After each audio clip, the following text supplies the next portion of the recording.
What's up, Internet? Welcome to the Movie Jerk. I'm your host, Steven Garikoff. With me always, Darth Tropicanis. This week, we are reviewing Free Guy. Nothing to complain about theater-wise, as far as background goes, as any suburban-raised millennial. I am a fan of the Grand Theft Auto series, which is basically the world that he is set in. Like the video game, it's motifing. I almost said mocking, but it's obviously not mocking it. Yeah, so that's my first point, is this is probably the closest we'll get to like a Grand Theft Auto movie, unless somebody specifically sets out to do it. But as far as the video game that they are in, it just so perfectly emulates Grand Theft Auto, like to a T. It's so good at it. Like the character costumes, obviously anybody who's ever played Grand Theft Auto knows it's so funny to see your like character in any sort of cutscene or just walking around the world because everybody else is normal except your crazy thing. And so like these two guys that like work on the video game in the movie, when they go in to try and find Ryan Reynolds' character, they're going in as cops. The one dude makes himself look like a cop.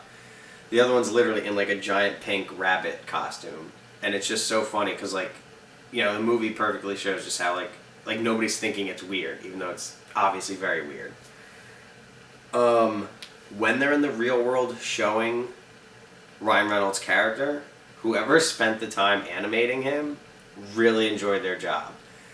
It insanely looks like Ryan Reynolds, the like animated version. Obviously it's like it's supposed to, but like they didn't have to go that hard and somebody went that hard. They liked their job. It wasn't as violent as I thought it would be, but when I came back out and rechecked my ticket, the movie's PG-13. I, for whatever reason, thought it was R. So I thought it'd be a little more graphic with the violence that was in it. But, not that ruined anything, but I definitely went into it expecting it to be bloodier. I don't necessarily remember why I wrote down simple story. I think what I was thinking last night while drinking is I could see people attacking parts of the story. But if the idea for this movie started with the spark of what if a background character came not to life, but like self-aware and started playing the game, if that's what the movie's based on, then the other stuff is secondary. So I don't know. I wanted to say I didn't mind it being a simple plot structure, but I could see other critics like knocking the movie for that. But it's a comedy, get over it. With it being PG-13, obviously they're like shoehorning in a love story, and at the end I just thought it was so funny, I have to let everybody know what happens. There's like a Lord of the Rings, Sam and Frodo love stare, and it goes on for far too long to the point where I swear I thought one of them was going to get hit. It's across the street. I thought somebody was going to get hit by a bus or something huge and just be like in a crazy obnoxious like weird ending like that. I'll spoil and tell you that doesn't happen. But the stare goes on so long that you think it's going to. I thought this character would be more involved in the movie just because of who they got to play it. They got Channing Tatum in it, who's basically somebody's created character in the video game, and he steals the scenes that he's in. He's so funny. I forgot how funny he is. I feel like I haven't watched him in a couple years. He's good. And his character is hilarious.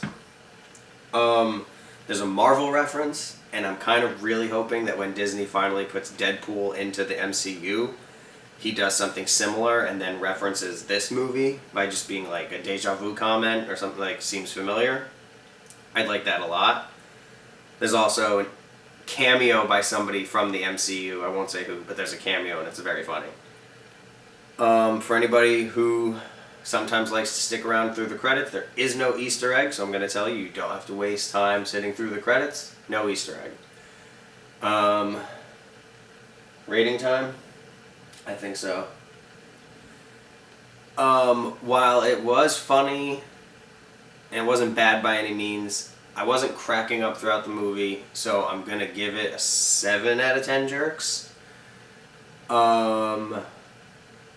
Yeah, I think everybody would enjoy it. I don't know how much it's a repeater and a rewatch comedy, but it was good. It wasn't bad. I don't know.